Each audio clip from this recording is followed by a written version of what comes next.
Hi, this is Dennis with Second Chance Tackle. Today I have the opportunity to work on a very popular reel. It's the Quantum Optix 60, and this one's coming in with an anti-reverse issue. It has an override, but it doesn't seem to be overriding in either direction. So this first part of this video will be a diagnosis. Why isn't that anti-reverse working? And we'll see if we can solve that, and if we can continue on with the service. If not, this will be how to diagnose a faulty anti-reverse. Well, we're going to go see. Well, if you enjoy the art of reel repair, if you like learning about fishing reels, how they work and maybe how they break, how to repair them, a little bit of the history on the companies and the like, then I would encourage you to subscribe to my channel. And if you do subscribe to my channel, please use the notification button that'll let you see when I'm posting videos. And well, you can make a decision as to whether you want to see those videos, as I work on all kinds of reels, and you may not be interested in all the different varieties. If you do, that's great, and I appreciate you viewing. And well, it's here to teach you how to do it yourself, so that you can keep your reels fishing and give reels that may have otherwise been discarded a second chance. I've just started by removing the spool. You do that by turning the adjuster button in a counterclockwise manner, and I'm just going to store that off on the side for now. What I like to do with these reels is to take them apart, removing all of the external pieces and parts first, and then dealing with the internals. When you go to remove the handle, check the other side. If that handle button is moving over there, it means that you have a through handle, and that, well, you need to remove the handle screw in order to remove the handle. Well, I've got a really tight one here. I'm just going to see if I can't grab that with pliers to help me break the hold there. Sometimes folks over tighten these and they wind up peening the piece. And if you leave it too loose, unfortunately, sometimes these things fall out. So it kind of gets you either way. But that's your screw. When I remove my pieces and parts, I put them into a parts tray. This is the bottom of a fast food container. I use just about anything I can find that can hold pieces and parts. I'm going to take that handle. That handle seems to be squeaking a little bit. So just a little bit of penetrating oil into that top stud. I'll get that back on track. And let's come over. There's a tie down here with a hold fast nut, screw, and then the nut for the rotor. I'm going to remove all of that assembly because that anti-reverse assembly is under here. So we'll take a look here quickly. I'm going to remove the screw. And before I go much further, you want to take a picture. Now I'm taking pictures on videos, so kind of easy for me, but stop and take a picture so that you know where your orientation is on the pieces and parts, and you don't become distracted or lose out on the positioning of these if you walk away and then go to reinstall and realize, oops, I forgot kind of how that went. You're going to need a deep socket to get to that. You're going to need the correct deep socket. I keep them all right on hand here, and I'm trying to find a pump pliers here to use it. I think I can get there with my ratchet wrench, so I'm going to grab my ratchet with pump pliers, use that as the extended handle. I just started turning it in the left to the left counterclockwise. It seems to be tightening it, so I'm going to go ahead and reverse that and see if it loosens it this way. It does. So this is a reverse threaded nut. Once you break that nut, it should come off relatively easy. One of the things I'm noticing in here is I've got sand in the bowl. Now I don't know if that's penetrated underneath the rotor here and has caused the anti-reverse to jam up, but we'll find out. With that nut and hold fast removed, you can remove your rotor. And here's where all the thing is working, and here's where it's not working. And it's pretty obvious before I go any further. This spring, this is not an instant anti-reverse. This spring got a little bit bent, belongs on here as an eccentric, and it moves the anti-reverse arm in and out. Now the anti-reverse arm seems to be working just fine. The spring seems to be cooperating. So take a picture here. We're going to try and rebend this piece. I don't know how it came off. but there's a collar here, you can see that. And then we have a bearing assembly held on by 2 screws, and you can get to that without removing that anti-reverse dog. So what I'm going to do here right now, put a towel down, I'm going to spray the anti-reverse dog, let that loosen up some of the stuff there. And before I take the bearing assembly and the pinion gear off, I'm going to come down and remove the side collar. This one's going to be interesting. We're going to see if we can round this back into shape. I'm not quite sure how it got trapped. We'll work on it. Put that in there for now, put the collar in there for a while. That was a good place to take a picture before you remove that part. It's easy to put those things on upside down. Let's come on into the main body of the reel then. We'll do the servicing on this, then we'll work up and back. So that anti-reverse is a friction-driven eccentric spring. And we'll show you how it works. Hopefully we'll get it to work again, but we'll show you how it works if we do. When I remove the screws from the case of this reel, I want to put them on my desk to make sure that all of those screws are the same size. Those of you that watch the channel regularly know it's a good practice. Now, what's the chances of there being a different screw? Plenty. Shimano's, for some reason, just love to use 2 or 3 different threaded screws, size screws, and the like. This is an Optix. It's by Quantum. Those 4 screws are the same. I'm just going to put those in the corner of my parts tray. And now we can remove the side plate. Underneath, this reel looks to be fairly clean but unserviced. How do I know that? The greases are all pretty much discolored, and they've all accumulated on certain places where, well, a reel would be stored. Looks like this reel may have been standing up because all of the greases have puddled to the bottom of the reel. So I would say in storage it's probably in a rod rack standing. And well, gravity does work. It pulls all those greases down over time, and over time they dry out, and you need to replace those. Okay, we're going to remove the axle shaft now, simply by pulling out and up. I'm going to wipe that axle shaft, put that into the parts tray as well. Seems like the one dirty part here is this crosswind block and gear, so let's get that out of the way. We can remove the main gear now. The main gear, you can see, has the bearings on each side. And this is what I was talking about, peening. This bearing is not cooperating and coming off because, well, somebody over-tightened that screw cap on that side and probably over-pulled this one in. Well, this one can come off. There's 2 shim washers on the drive side and the bearing. These are sealed bearing, shielded bearings, so I'm going to oil these.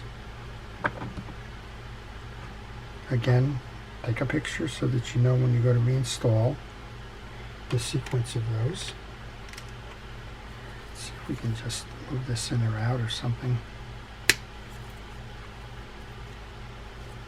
I would like to get it off, but it's not cooperating. Alright, well, we're going to have to work around that. Here's the greased up piece, so I'm going to get another paper towel and wipe down the excess grease on this. Now what you want to do when you're servicing a reel, you want to inspect the parts to make sure that they're not broken. We found one that's broken already, or damaged at least. And if you find that the part can't be used any further, you have to go reorder the pieces and parts. That's cleaned. Let's clean the oscillation gear. I like to look when I'm taking this out. Do I see any metal filings or something unusual in it? This one seems to be in good condition. And then under that there appears to be a bigger washer as well. That's going to hold some of that back off of this. I'm going to use a paper towel to start by cleaning off the case of that. We're going to need more than that. The grease is puddled here as well. And I use cotton swabs. Actually, I could say Q-tips in this case. I am using Q-tips here. I guess all cotton swabs are not Q-tips. Alright, we've cleaned that up. Now we can come back up top. We've got the pinion gear, cross line block, and main gear. We're just going to set those to the side. And even clean the back of the main gear, so we'll do that right now. When you do that, inspect the teeth on the main gear, make sure they're all uniform this way, and also check the crowns on them. While you're doing that, check the back drive. This is the one that's going to drive the oscillation gear. Check that one as well. I know I can't get that bearing off, but I can get oil in it, so I'm going to oil that as well and let that sit for a moment. There's two screws that hold on the pinion gear, so let's go ahead and take those off.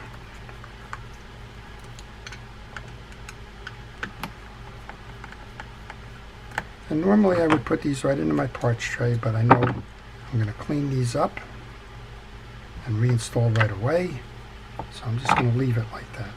We've removed the pinion gear and the bearing. Oil that bearing. And then on this pinion gear, there's dirt in the tracks. So I'll get my paper towel and a hard brush. You can use a toothbrush if you don't have one of these. These are dollar store multi-packs. You get the brass and the steel and the hard brush. But don't run out and get one. If you have an old toothbrush you want to use, that's fine. Or if you have a new toothbrush and you want to use it, that's fine too. And then after you've inspected the gear, just get a good healthy amount of grease on there. Please use fishing grease when you're doing this. And then get it where the bearing is going to ride as well for the inside race. Go reinsert the bearing. Grab your case. Come on back and put that in. Yep, just as I said that, I noticed there's a little bit of old grease on the back end there. Great opportunity to take the time to get that out of the way. Now that can go back in. Put the bearing in, make sure that it's flush with the case. And we can take those two screws and put those back in as well. And all the while I'm doing this, thinking about how am I going to be able to kind of get that other one round again. Hopefully by the time it gets to there, I'll have a solution. I have a couple of thoughts, but just have to give it time. All right, we've inspected and cleaned the oscillation gear, so let's go put that back on. You want to get grease on the oscillation gear on the underside, in the teeth, and on the outer front. This kind of touches all sorts of things. The teeth are going to be driven from that back end of the main gear that I showed you. All right, we got it on the back. Let's get a little bit in the corner there. And we want to get it on the face where that crossline block is going to ride as well. Let's go ahead and insert that. Oops.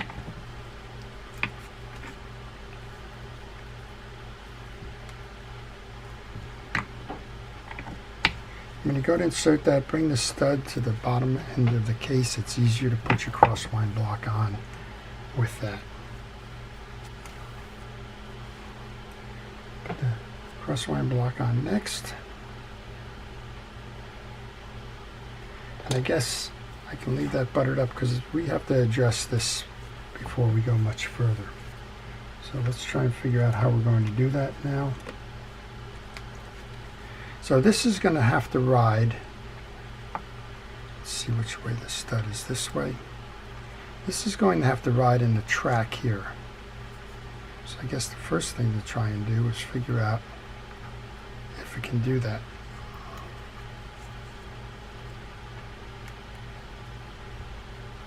There's a little bend on that that's going to go on here.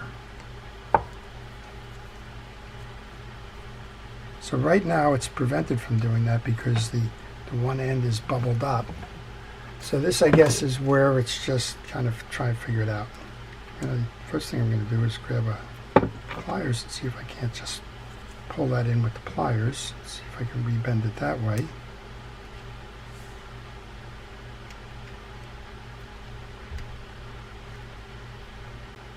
Okay, I've been playing around with this for a little while now. We're very close here. And I think we'll give it a try, see how we do. So we want to reload this back into the groove. That should be the way it goes. And put a little bit of oil in there, help it slide. And now we can put this over the top. Set that to the off position. Let's find the square side. The loop goes over the stud here. Let's switch this off and see how we did. So when you're reeling the reel, this should stay in a neutral position. And when you go to back it, it should pull that dog in. Well, there we go. It's pulling it in. It's doing what it should be doing. It's not as pretty as it once was, but it's functional. And that's what we're going to settle for right there, functional. Okay, there was a washer that went on top of that that's going to hold underneath the rotor. I'm going to clean that rotor. Remember, we saw that there was a little bit of sand and the like in there, dirt, so let's make sure that gets out. There's a little trip lever there, so it's spring driven, but we'll go ahead and oil that. While we're at it, I want to oil the sides and the line gear. It's using the penetrating oil for that. Make sure it snaps nice and easy, which this does. If you need to remove that to clean the dirt and the like out of the spring box, go ahead and do that. If the bail is functioning fine, you do not need to do that as part of a normal service. I'm going to go line this up now. Remember, with this, it was a reverse thread, so tightening it means it's going to be tightened by turning the reel in a counterclock, or turning the nut in a counterclockwise direction.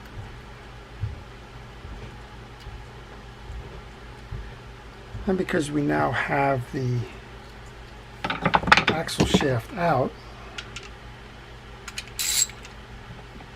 we can don't have to kill ourselves with trying to use a pliers to hold that. Give it a spin, spinning nice and easily. Does it back? Look at that. We have an anti-reverse. Okay, let's go up and complete the task then. We've already greased the crosswind block. That comes down next. Then we want to insert our main gear. This is a problem here when you go to do the main gear if that bearing is stuck on there. You can work around that bearing. The bearing is working, but again, it's been peened on because that other side was over tightened. So I'm going to put the main gear in, get that bearing behind the drive. Now I'm going to put the crosswind block in, and then I'll finish bringing that main gear in and meshing the main gear with the oscillation gear. Remember, the stud needs to be below. Go ahead and take the crosswind block. Now we can grab that axle shaft, a little bit of grease.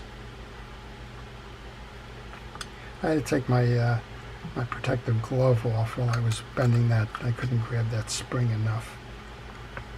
Bring your axle shaft through and align it so that the hole is aligned with the hole in the crosswind block. Get some of these tools off that I was using to make that spring circular again.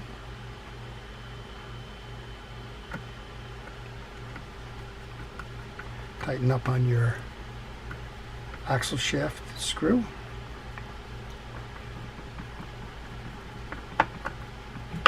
Then we had those two little shiny shim washers. These are to get the main gear tracking properly on the pinion gear. If you've got a grind after you've done a reel, maybe you didn't put those shim washers back in, so be sure to do that. And I put the bearing on next.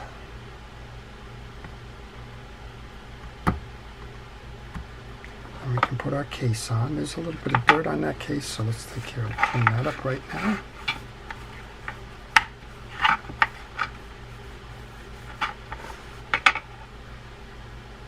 We've oiled the bearing, so let's just snap that in. A nice solid snap is what you want to hear.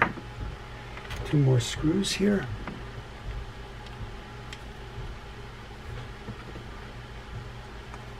go ahead and put those back in. I do notice that next up I would have to put that little retention ring on before I put the rest of that shaft assembly back together. How do I know that? I just looked at my parts tray. So the parts tray to me is a lifesaver in that if there's some parts left over after I'm done doing the reel, I need to go back and check my work and make sure that, well, among other things, I didn't leave something behind. That's a good place to look for pictures too.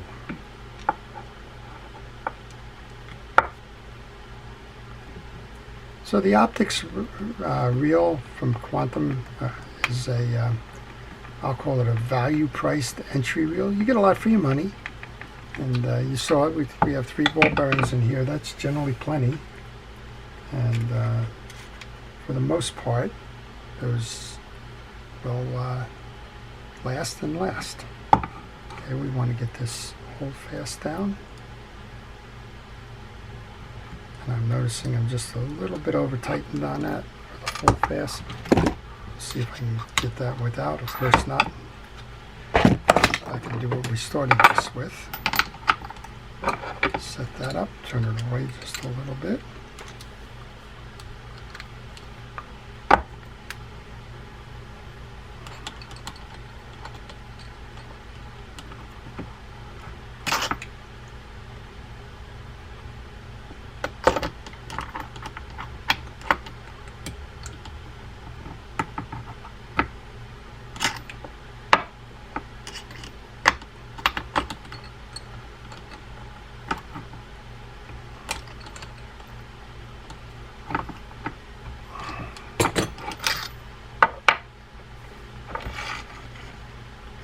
Should allow me to put that in now.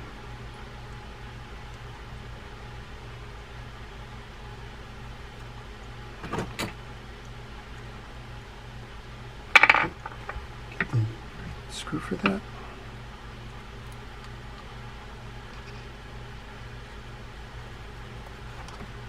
Would have been easier to do with the axle shaft out, but that was a oversight on my part, but not too late to correct. Next up then, you want your click ratchet and your spool shim washer. Click ratchet goes, spool shim washer goes, handle goes on, and the screw goes on the other side to tighten that up. So we should have a nice smooth operating reel with an anti-reverse. Okay, before we leave this project, we want to service the spool. Spool has a series of washers in it. I'm thinking these may be felt washers, but we're going to find out. And you need to check these to make sure that they are lubricated and flexible and not chipped, cracked, whatever, dried out. There's a puddle of grease in here, so I'm sure they're not dried out, but I'm not certain what they are either. All right, I'm going to use a pick to pull these out. These are felt washers. Nothing wrong with felt washers. They're used, a lot of them are used in very high-end reels. Shimano will use felt washers. If you have felt washers in your reel and you find that you're tearing them up because the fish that you're catching are really burning out your drags, then you can switch these over to Carbon Tex washers. But if they're not harmed in any way by your fishing, leave them alone. Okay, first one in is a felt washer. The second one in is a keyed washer. It's a round washer with a rectangular center. Another felt washer. And I soak these with oil. That's the purpose of that. These are very permeable. And the idea here is to keep them lubricated. You can see they're starting to dry out on here. And oil to me penetrates better than the grease. So I go with the oils. Last of the keyed washers, the middle washer is what's called the eared washer. Now we can go side to side here, put the retention clip in, hold your finger on it. It's a spring, it will shoot if you're not paying attention. And let's go a little bit of sand underneath here in the cavity. You can also put a little drop in the spring here. That's the click. When you're in spooling backwards, it will click. You can hear it. Drag button on, time for a final test.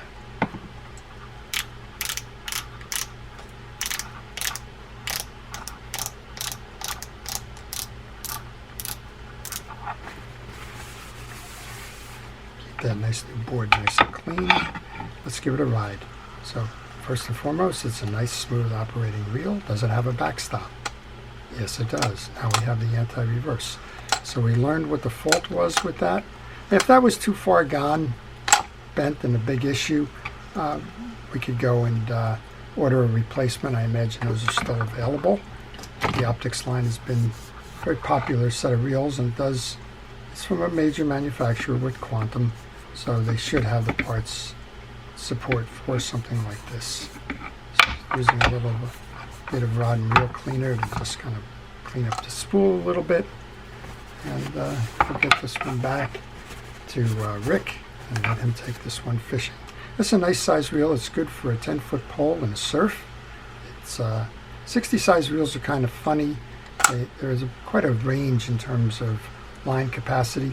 This has the long cast spool on it, so it's got good capacity. It's got 340 yards, a 30-pound test, but because it's a wider spool, it's easier to throw it for long casts. Well, that's it. That's your Quantum Optix 60, how to take it apart, how to solve the anti-reverse issue, and how to tune it up, get it ready to go fishing again.